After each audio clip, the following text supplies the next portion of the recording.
Hello students, good morning. You are connected with RK Swatch for Mathematics 10 plus 2. We are going to discuss about the solution of the exercise 8.9. Chapter name is probability. Question number 36. The probability of a man hitting a target is 1 by 4. How many times must he fire so that the probability of his hitting the target at least once is greater than 2 by 3? क्या मतलब, जो एक man के hit करने की जो probability है, target को हिट करने की प्रोबेबिलिटी दे रखी है 1/4, यानी कि सक्सेस की प्रोबेबिलिटी कह लो या पी की वैल्यू कह लो 1/4. How many time must he fire, कितनी बारी फायर करे, मतलब नंबर ऑफ ट्रायल्स की बात कर रहे हैं हम, तो उसको एन से डिनोट करते थे. इसका मतलब वो पता लगाना है, वो तो पूछ ही लिया, एन का नहीं पता हमें, तो पता लगाना है. Show that the probability of hitting the target at least once is greater than 2/3. जो भी आप उसको हिटिंग द टारगेट की बात करें एटलीस्ट वंस के लिए, वो 2/3 से ग्रेटर रहेगा. एटलीस्ट वंस से 2/3 से ग्रेटर रहेगा. तो इसको हम कैसे सोल्व करते हैं, तो लेट पी भी denote the probability of success, यानी कि पी की वैल्यू क्या आ जाती, 1/4. तो क्यू की वैल्यू आप जानते हैं 1 में से माइनस कर देंगे पी की प्रोबेबिलिटी, दैट इज 3/4. ठीक है, इतना तो आप कर ही लेंगे.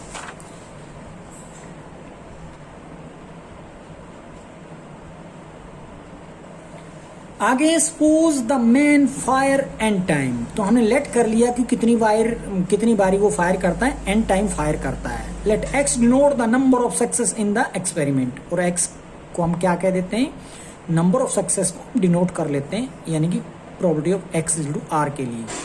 तो फार्मूला होता है NCR into p raise power r into q raise power n minus are.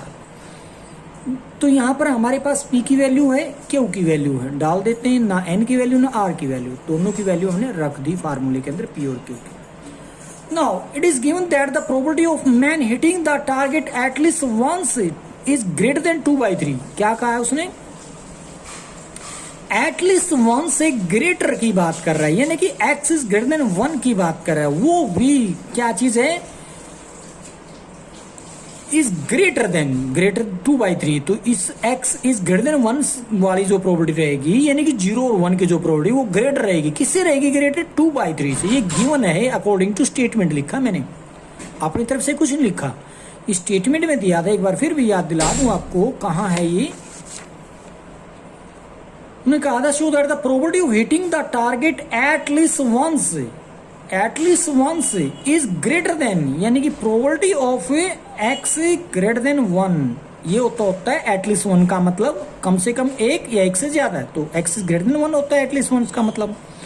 That is greater, वो भी ग्रेटर है, किससे है, 2/3 से. 2/3, तो यही तो मैंने लिखा होगा यहाँ पे, ये देखिए, probability of x greater than 1 is greater than 2/3. अब x ग्रेटर देन 1 का मतलब क्या होता है, 1 से ग्रेटर, यानी कि 1 2 3 4 अप टू इन्फिनिटी एन तक जाएगा. तो वही मैंने लिख दिया, probability x is equal to 1 plus probability x equal to 2 plus probability x equal to 3 plus probability of up to चला जा रहा है probability of x equal to n तक, जो कि ग्रेटर रहेगा 2/3 से, हमने भी लिख दिया. बट ये तो बहुत सारे ढेर सारे नंबर हो जाएंगे, इसको निकालना बड़ा मुश्किल हो जाए, तो हम दूसरा पैटर्न यूज कर लेते हैं. 1 में से माइनस कर देते हैं, क्या चीज जो छोड़ दिया इसने, क्या छोड़ रखा है, 0 वाला केस छोड़ रखा है, वो 1 में से माइनस कर देते हैं, तो इसी के इक्वल तो आएगा. तो हमने क्या लिखा कि हम जो है इस सारे में से अगर 0 को माइनस कर दें, किस सारे में से, इस पूरे 0 से लेकर n तक 0 को माइनस कर देते, यही तो होता है. तो या यूं कह लो, इस सारे की प्रोबेबिलिटी कितनी होती है, 1 होती है, आप जानते हैं. तो 1 minus probability of 0 is greater than 2/3 लिख देंगे हम इसको. अब 1 minus probability x equal to 1 की बात करें तो क्या हो जाता है, जहां पर r है वहां पर 0 रख देंगे x इक्वल टू 0 के लिए. तो x इक्वल टू 0 के लिए हम r की जगह 0 रख रहे हैं, तो वो क्या हो जाएगा, तो पहले हमने क्या किया, इसको उधर लेकर गए हैं और 2/3 को 1 की तरफ भेज दिया है. तो probability x equal to 0 is less than हो जाएगा, क्योंकि ये नेगेटिव उधर जाके पॉजिटिव हो जाएगा, तो वो क्या है, उधर लेस बन जाएगा. किससे लेस है, 1 माइनस 2/3 से, 1 माइनस 2/3 से लेस है. तो सबसे पहले हम क्या करते हैं, x इक्वल टू 0 का मतलब है r की जगह 0 डाल देते हैं, ये डाल दिया हमने 0. दैट इज लेस देन 1-2/3 का मतलब 1/3 होता है। तो बस अब यहाँ से इसको आगे बढ़ाते हैं तो 3/4 की पावर, क्योंकि NC0 1 होता है, 3/4 की power n is less then 1/3, ये रिजल्ट हमारे सामने आ जाता है। अब ट्राई करेंगे, पहले n की जगह 1 रखेंगे तो जो कि ट्रू नहीं बनेगा, 2 रखेंगे तो वो भी ट्रू नहीं बनेगा, 3 रखेंगे वो भी ट्रू नहीं बनेगा, बट 4 इस यहाँ पे ट्रू बन जाएगा। मैं दिखाता हूँ एक बार आपको करके। आप 3/4 की पावर 4 रख लें तो क्या बनता है, 3 की पावर 4 क्या होगा, 81 होता है, और ये क्या हो जाएगा 256 हो जाएगा 4 की पावर 4। अब 81/256 आप देखेंगे 1/3 से कंपैरिजन करके तो क्या होता है, तो इसका जब एलसीएम लोगे या फिर डेसिमल लेकर चल पड़ना, तो डेसिमल लोगे तो वो जो है 1/3 से लेस पाओगे, तो मतलब ये ट्रू हो जाएगा। अगर आप 3 पावर लेकर चलते तो लेस नहीं रहता, वो ग्रेटर रहता, तो उसका मतलब इसको सेटिस्फाई नहीं करता था। तो इसका मतलब n की जगह हमने क्या रखेंगे, 4 रखेंगे, आगे चलकर बोलेंगे। Now 3/4 raised power n is less than 1/3 will be true only for those value of n which are equal to or greater than 4, या तो 4 हो या फिर 4 से ग्रेटर हो, इससे लेस नहीं रहना चाहिए। या फिर यूं कह लो n is greater than equal to 4, n की वैल्यू आ चुकी है। Thus the man must fire at least 4 times, तो उस मैन को कम से कम 4 बारी तो टारगेट को फायर करना ही पड़ेगा। तो 5 बारी भी कर सकते हैं, 6 बारी भी कर सकते हैं उसको सक्सेस लेने के लिए। Next 37, 2 cards are drawn successively with replacement from a well spread pack of 52 cards. Find the probability distribution of number of aces. 2 card draw हो रहे हैं, विद रिप्लेसमेंट हो रहे हैं, 52 कार्ड्स में से हो रहे हैं। फाइंड आउट करना है प्रोबेबिलिटी डिस्ट्रीब्यूशन। क्या फाइंड आउट करना है, प्रोबेबिलिटी डिस्ट्रीब्यूशन, जो आपने काफी लेक्चर पहले ये काम किया होगा, बट किसके ऊपर करना है, of the number of aces के बारे में करना है, यानी कि इक्के की बात कर रहा है वो, नंबर ऑफ एसेस।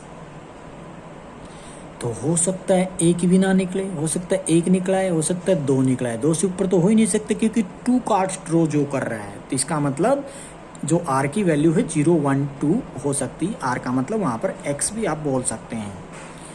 तो इसको कैसे करते हैं देखेंगे। Let p denote the probability of success.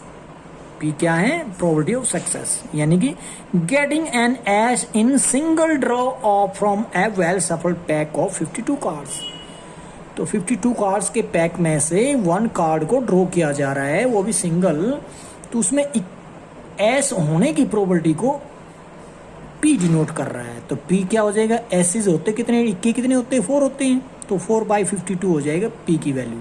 इसको 1/13 बोल सकते हो। क्यू की वैल्यू क्या हो जाएगी, 1 - p, दैट इज 1 - 1/13, जो कि 12/13 रहेगा। पी की वैल्यू है क्यू की वैल्यू।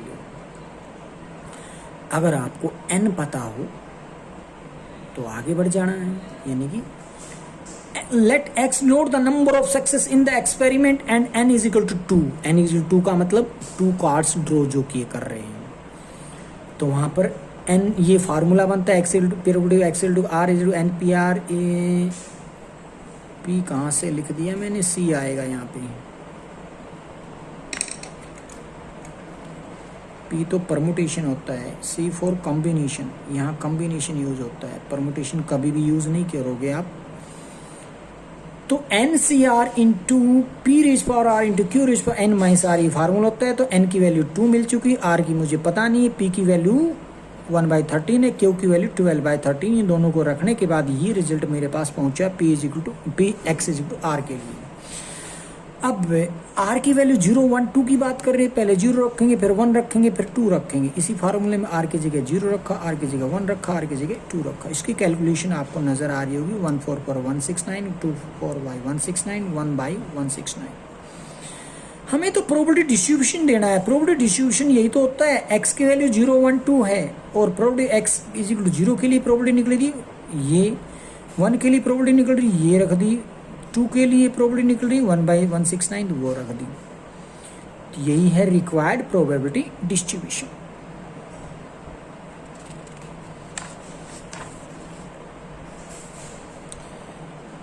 फिर से उसी टाइप का क्वेश्चन आया। अ bag contain 3 red and 4 black balls. एक बैग के अंदर रेड 3 हैं, ब्लैक 4 बॉल्स हैं। 1 बॉल इज ड्रॉन, एक बॉल को ड्रॉ किया जा रहा है। फिर क्या हो रहा है? And then replace in the bag, और उस बॉल को जो आपने ड्रॉ किया वापस रख दिया बैग के अंदर। एंड द जो प्रोसेस रहेगा is required.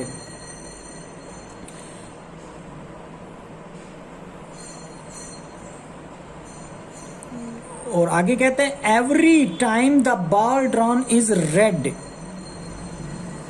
We say that the draws assuming that at each draw each ball is equally likely to be selected। तो कैसे हैं? इक्वली लाइकली सिलेक्ट कर रहे हैं ये बॉल को, चाहे वो रेड हो या फिर ब्लैक की बात कर रहे हैं। कोई भी बॉल उठाओगे तो इक्वली लाइकली बात कर रहे हैं। फाइंड द प्रोबेबिलिटी डिस्ट्रीब्यूशन, इसमें भी प्रोबेबिलिटी डिस्ट्रीब्यूशन मांग लिया गया है। तो एक बैग है जिसके अंदर 2 कलर की बॉल हैं, वहां से 1 बॉल ड्रॉ कर रहे हैं, और जो 1 बॉल ड्रॉ कर रहे हैं तो उसमें टोटल हमने ड्रॉ, आगे देखते क्या करना है। इसने बोला है यहाँ पर कि देन एक बॉल ड्रॉ की और रिप्लेस कर दिया बैग के अंदर। And the process is required, जो रिक्वायर्ड प्रोसेस था वो चलता रहा है। एवरी टाइम जितने भी आपने बॉल ड्रॉ कर रही हैं, फर्स्ट वाली, सेकंड वाली, थर्ड, जितनी, फोर्थ, जितने भी कर रखी हैं, आगे चल के पता लगेगा। Every time the ball drawn is red, तो हर बार कौन सी आ रही? रेड। तो सीधी बात है, रेड तो 3 ही है, इसका मतलब वहां पर x की वैल्यू जो रहेगी वो 3 तक जा सकता है।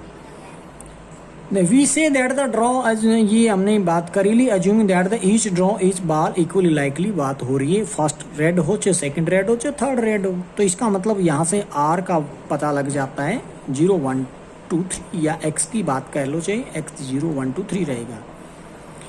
अब बात कर लेते हैं P की वैल्यू क्या रहेगी। अब P क्या चीज है?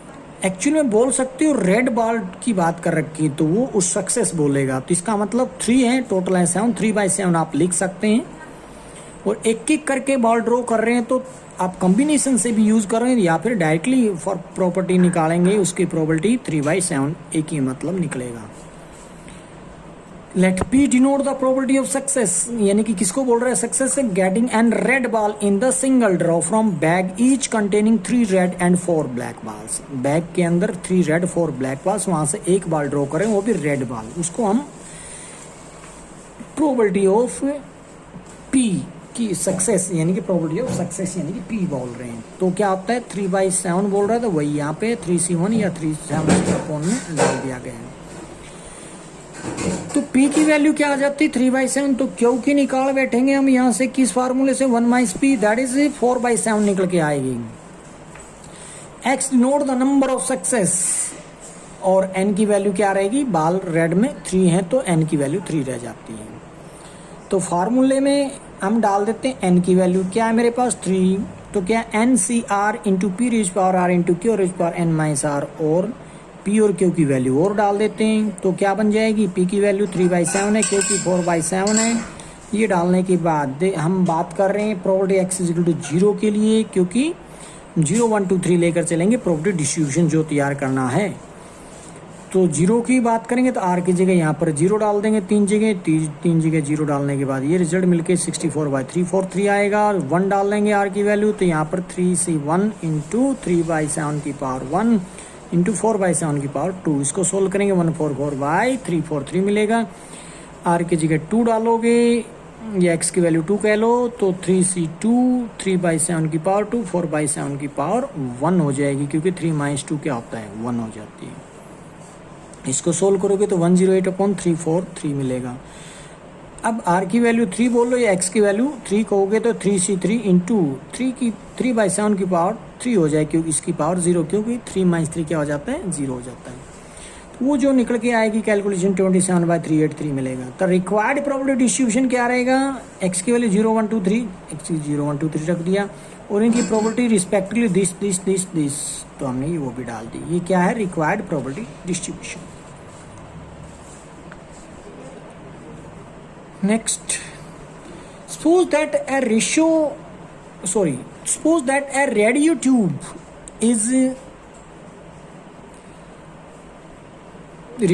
insert into a certain type of set has a probability 0.2 of functioning for more than 500 hours. अब ये रेडियो ट्यूब क्या होती है? पहले एक पुराने ज़माने में रेडियो आते थे जो ट्यूब्स होती थी, उनके अंदर वो चलाते थे। पहले ट्यूब गर्म होती थी, उसके बाद रेडियो चलता था। तो आपको ट्यूब से मतलब है, यानी कि एक ट्यूब होती है एक तरीके से, वो 500 घंटे के लिए काम करती है, यानी कि उससे ज़्यादा भी चल सकती है। जो काम करती है फंक्शनिंग उसका क्या है, 500 आवर्स या फिर उससे मोर की बात कर रहे हैं। तो एक ट्यूब का मान अपने दिमाग में रख सकते स्टेटमेंट को समझने के लिए। तो जो रेडियो ट्यूब है वो इंसर्ट की जाती थी सर्टेन टाइप ऑफ सेट के अंदर। उसकी प्रोबेबिलिटी जो थी काम करने की वो 0.2 थी। 500 घंटे या उससे ज़्यादा काम करेगी तो उसकी प्रोबेबिलिटी 0.2 होती थी, क्योंकि कई बार पहले भी तो ख़राब हो जाती है ना, इसलिए 0.2 है।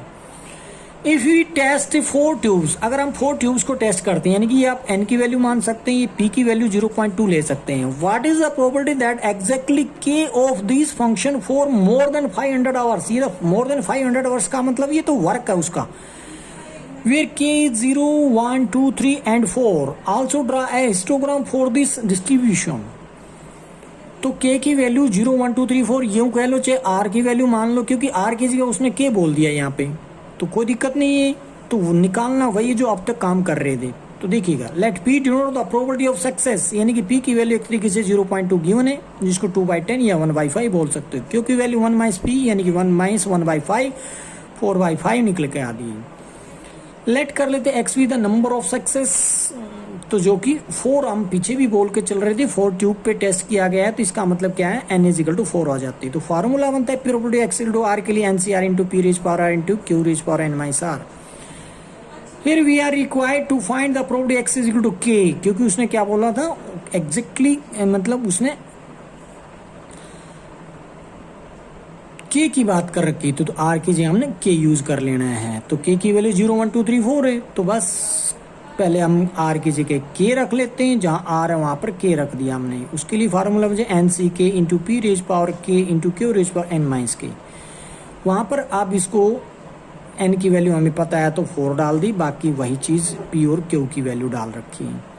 अब k की वैल्यू 0 रखेंगे, 1 रखेंगे, 2 रखेंगे, 3 रखेंगे, 4 रखेंगे, तो वहाँ से उनकी प्रोबेबिलिटी इस तरीके से आ रही रिस्पेक्टिवली। तो फार्मूला यही है, उसके अंदर k की वैल्यू रखी जा रही है 0, 1, 2, 3, 4। तो प्रोबेबिलिटी डिस्ट्रीब्यूशन मांगा है, तो वो आपका प्रोबेबिलिटी डिस्ट्रीब्यूशन एक तरीके से तैयार हो चुका है। आल्सो ड्रा द, तो इतना ही था, ठीक है। प्रोबेबिलिटी मांगी थी, केवल डिस्ट्रीब्यूशन मांगनी नहीं रखा। What is the probability exactly, तो प्रोबेबिलिटी आ चुकी है, डिस्ट्रीब्यूशन के लिए देने का कोई काम नहीं है। बट आगे एक चीज और मांग ली, also draw the histogram for this distribution. तो इस डिस्ट्रीब्यूशन के लिए हिस्टोग्राम तैयार करेंगे, वो इस तरीके से रहेगा। ये वैल्यू ऑफ के रहेगी 0, 1, 2, 3, 4, 5, यानी कि इस तरीके से बढ़ रही होगी। अब कहोगे वो 5 तक तो है ही नहीं, वैल्यू तो 4 तक थी, तो हम भी 4 तक ही डायग्राम को उठाने वाले हैं, हिस्टोग्राम को, जो रेक्टेंगल शेप बनेगी। और ये क्या है, रिस्पेक्टिव प्रोबेबिलिटी रहेगी। 0 के लिए प्रोबेबिलिटी उसकी 0.4 थी। एक बार देखते हैं, 0 जब k की वैल्यू थी, 0 जब k की वैल्यू थी 0.4 आया था, तो हमने भी 0.4 तक उठाया है। अगली भी 0.4 आया 1 के लिए, चेक कर लो, 1 के लिए भी 0.4 आया हुआ है, तो हमने भी उसको 0.4 तक ये बाहर उठा रखा है। 2 पे हमने उठा रखा है, यहाँ पर देखोगे 0.2 के नियर अबाउट, जो भी उससे थोड़ा सा लेस रह सकता है। और ये भी 1 से भी लेस है 3 के लिए, और 4 तो और भी 1 से लेस है, तो ये 1 से लेस है 3 के लिए, 4 भी 1 से लेस है। तो इनके अकॉर्डिंग हमने ये डायग्राम तैयार कर दिया। नेक्स्ट यानी कि 14।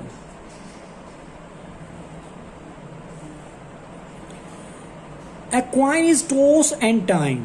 एक क्वाइन को n टाइम टॉस किया जा रहा है। What is the chance that head will show up a odd number of time?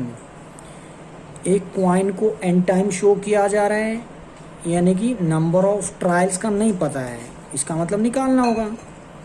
What is the chance, यानी कि पूछा गया है वही n की value, that head will show up a odd number of time. अब इवन और odd की बात कर रहे हैं तो सेम आएगा। तो इसका मतलब क्या चीज है, तो हैड विल, हैड को जो हैड आता है तो उसको मतलब सक्सेस बोल लेगा। ओड नंबर्स ऑफ टाइम यानी कि एन की value odd numbers of time, वही इवन इतने इवन होते हैं इतने ओड होते हैं तो बराबर होते हैं, तो वो इक्वली होते हैं। तो ओड नंबर में कौन से आते हैं, 1 3 5 7 9 अप टू। तो लेट कर लेते P denote the probability of success getting a head when one coin is toss. तो हेड आने की प्रोबेबिलिटी क्या होगी, अगर एक कॉइन को टॉस करे तो 1/2। पी आ जाएगी क्यू भी यानी कि फेलियर कह लो, या टेल आने की प्रोबेबिलिटी भी 1/2 आती है। आप जानते हैं 1 में से माइनस करोगे 1/2 होता है। Let x be the number of success in the experiment. कौन सा एक्सपेरिमेंट है वो, the number of times that the head show up when the coin is toss n time. तो हेड जो शो करेगा वो एन टाइम के लिए कॉइन को टॉस किया गया है। तो क्या बन जाएगी, probability x is to r n c r into p raise power r q raise power n minus r. तो पी और क्यू की वैल्यू पता है ना, एन की पता ना आर की पता, उसी को हमने रख दिया और उन दोनों को मल्टीप्लाई करते बेस इक्वल हो तो पावर ऐड कर देते तो एन रह जाएगा। मैंने यहां पर छोड़ दिया इसको। अब बोला गया probability of getting a head odd number. क्या बोला गया है, find the probability that the head will show up a odd number of time. तो ओड नंबर कौन से होते हैं, 1 3 5, इनको ऐड करना अप टू इन्फिनिटी एन तक।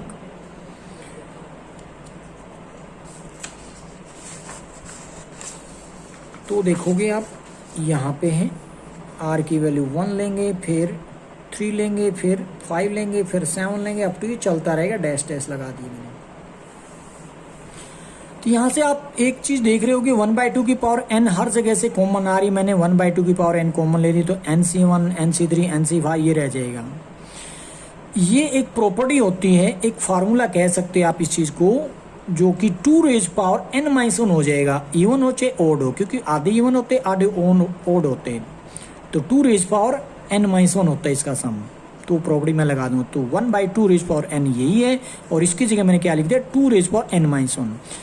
अगर आप 2 की पावर n को ऊपर लेकर जाते हैं तो क्या हो जाएगा, या फिर 2 की पावर n-1 जो ऊपर है उसको नीचे ले आओ तो बेस इक्वल हो जाएंगे, पावर ऐड हो जाएगी, n में ऐड हो जाएगी -n+1, तो n से n गायब हो जाएगा, n 2 की पावर 1 हो जाएगी नीचे, तो 1/2 बोल सकते हैं आप इस चीज को। तो ये रीजन मैंने लिख भी दिया, nc1 plus nc3 plus nc5 up to n term is equal होगा nc0 nc2 nc4 के सम अप टू इन्फिनिटी। तो जो कि दोनों बराबर होते, किसके बराबर होते, 2 रेज पावर n-1। तो वही मैंने यहाँ पर लिखा हुआ है, इन सब का सम 2 रेज पावर n-1 होता है। अब नेक्स्ट टॉपिक आ रहा है अपने सामने, क्योंकि एक्सरसाइज फिनिश हो चुकी है। आगे चलने वाला है मीन एंड वेरिएंस, जो कि लास्ट एक्सरसाइज रहेगी अपने लिए। Mean and variance of binomial distribution. Mean के लिए सिंबल होता है mu n p, n multiply p, formula बन जाएगा मीन के लिए। किसका फार्मूला ये, mean n into p, n number of trial, p for success. अब है वेरिएंस, ये तो था मीन के लिए formula. Variance of binomial distribution क्या होता है, sigma square is equal to n p q, यानी कि n को p और q से मल्टीप्लाई कर दें तीनों को, तो क्या बन जाता है, वेरिएंस निकल आता है। पीछे तो आपने बड़े फार्मूले सीखे होंगे, तो अब यहाँ पर एन पी क्यू को मल्टीप्लाई करना, वो वेरिएंस मिल जाएगा। स्टैंडर्ड डेविएशन यानी कि एस डी, स्टैंडर्ड डेविएशन का फार्मूला होता है रूट ऑफ वेरिएंस, यानी कि रूट ऑफ वेरिएंस यानी कि एन पी क्यू का रूट निकाल दो आप, एस डी का फार्मूला बन जाता है। एक आता है इसमें रेक्यूरेंस फार्मूला। रेक्यूरेंस फार्मूले में प्रोबेबिलिटी r+1 क्या रहता है, n-r अपॉन में r+1 multiply p/q into probability of r होता है। ये बहुत ही कम यूज होता है। तो मीन वेरिएंस स्टैंडर्ड डेविएशन, इसके लिए निकालेंगे हम।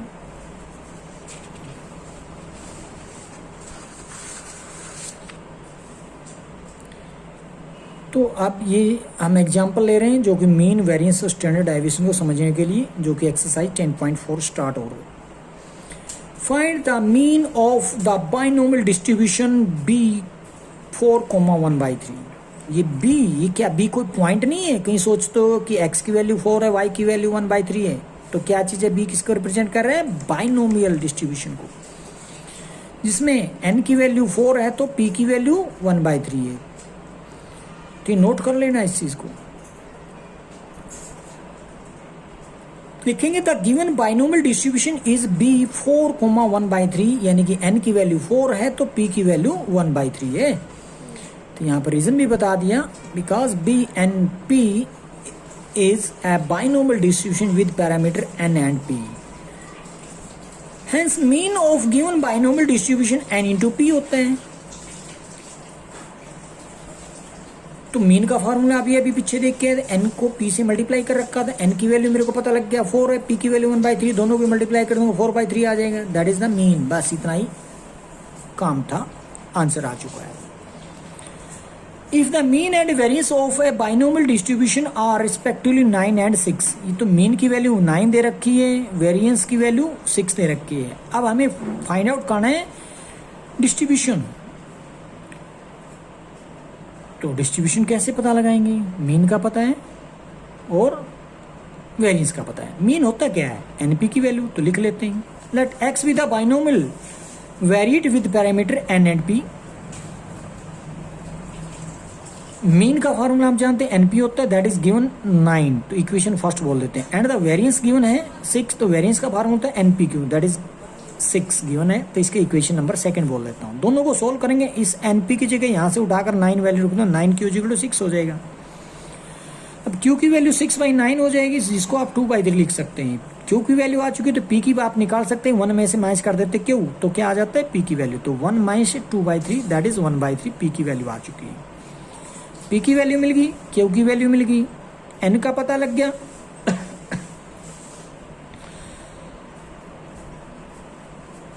नहीं, एन का अभी पता नहीं लगा, निकालेंगे। तो from first equation n p is equal to 9 है तो पी की वैल्यू रख दी जाएगी, पी की वैल्यू 1/3 है तो एन इज इक्वल टू 3 उधर जाकर 9 से मल्टीप्लाई कर देंगे तो 27 आ जाता है एन। तो एन पता लग गया, पी पता लग गया, क्यू पता लग गया। तो बाइनोमियल डिस्ट्रीब्यूशन कैसे दोगे आप? तो फार्मूला होता है p x is equal to r is equal to n c r into p raise power r into q raise power n minus r. तो एन की वैल्यू 27, आर का पता नहीं है तो 27 सी आर लिख दिया, इंटू पी की वैल्यू 1/3 है, उसकी पावर आर लिख दिया, और क्यू की value 2/3 raise power 27 minus r लिख देंगे। आर की वैल्यू कहाँ से कहाँ तक है? 27, क्योंकि एन की वैल्यू 27 जो दे रखी है, इसलिए आर की वैल्यू 0 से स्टार्ट होकर 27 तक जाएगी।